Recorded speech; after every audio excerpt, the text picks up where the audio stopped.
big demographic shift happening right now in the workforce. Massive change in a very short amount of time.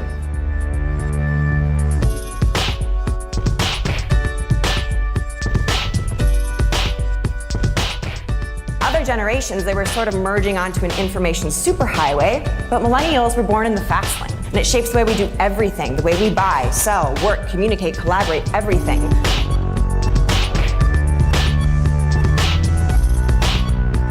For Gen Edgers, lightning fast is not fast enough.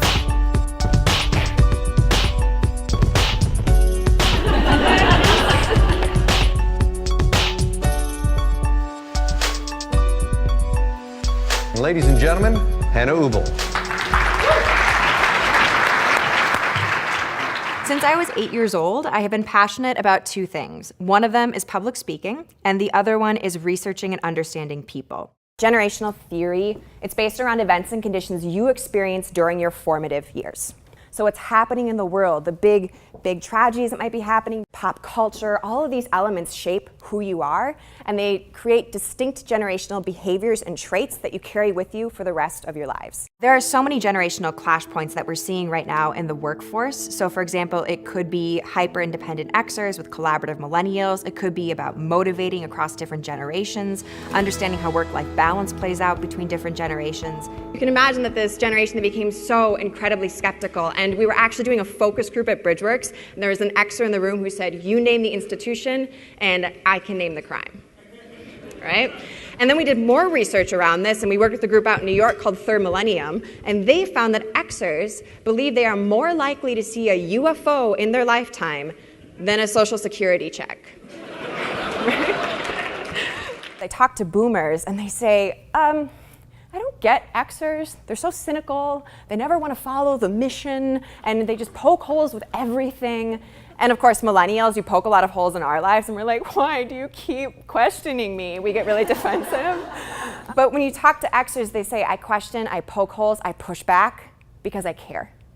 And so something every generation can do when we're working with Xers is know they are going to be skeptical, anticipate their skepticism. I want to be very clear that our message is not, here come millennials, change everything you're doing for them. That is counterproductive. We do not support that mindset at all because every generation's voice matters. Research is a necessity for every generational expert at Bridgeworks because all of us are generational experts first and then speakers or consultants second. And what that means is every single day we are devouring content about the generation's topic. We do focus groups, we launch our own national surveys, we have done interviews with managers and employees for over 15 years. We are in the trenches on what is going on within workplaces and within the marketplace. So it doesn't really matter if it's about leadership or marketing or consulting or e-learning or specific things to your industry. We just want to help people bridge those gaps. Of course, every presentation and every workshop that we deliver at Bridgeworks, it's fun, it's engaging, everyone is having a good time and laughing and relating to every single story that we're telling. But beyond all of that, it's also actionable. People are walking out the door with things that they can do differently next day to either impact their bottom line, to know how to manage their employees better, to know how to manage their manager better. No matter what it is, they're walking out with something that they can do differently. What motivates millennial decisions?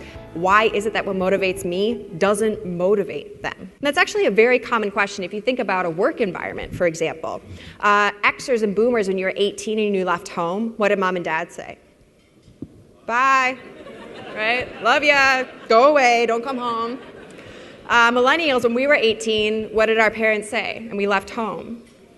Come back, right? Like, come back, you're always welcome here, you're a unique snowflake, you're gonna change the world. And so we grew up with these parents who are saying, if you're going to work as long and as hard as I have, you better do something that matters to you. Follow your passion. And so we bring that mentality with us into every walk of life. We're thinking, how do our decisions impact a community? How can I feel like I'm making a difference for the people around me, for this country, for this world? What can I do? We have been doing research now for over 5 years on the generation after millennials, and the truth is that they are entirely different than my own generation. And that is both incredibly exciting and also a little terrifying to me as a millennial. But the trends that we're seeing, they're going to completely shake up the workforce in a different way than we've seen before. And it's up to companies and organizations to be ahead of those trends to figure out how can they prepare for the generation that's coming next. This generation, we call them Generation Edge. This is the last generation of Caucasian majority. They're seeing a lot of changes right now. There are many trends we're seeing with this group. A good example, a participation award is not a real award. It's everyone's favorite, I think, especially when I'm with Xers, because Xers are like, yes, thank you. Because Gen Xers are an honest generation and they are raising their kids with the art of failure. It's like, if you are bad at something, that's okay. Let's make you be better. Let's find something else you can be good at. Let's not just throw trophies at you to make you feel good.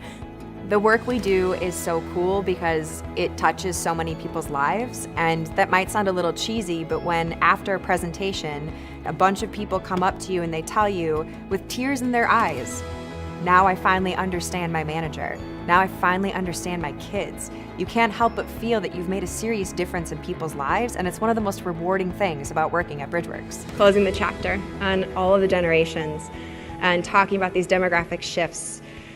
Whenever we talk about generations, it's never about right and wrong, and it's never about better or worse. It's about celebrating and understanding the unique perspectives that every generation has and the power of what can be accomplished when we bring all of those perspectives together. Thank you, everyone.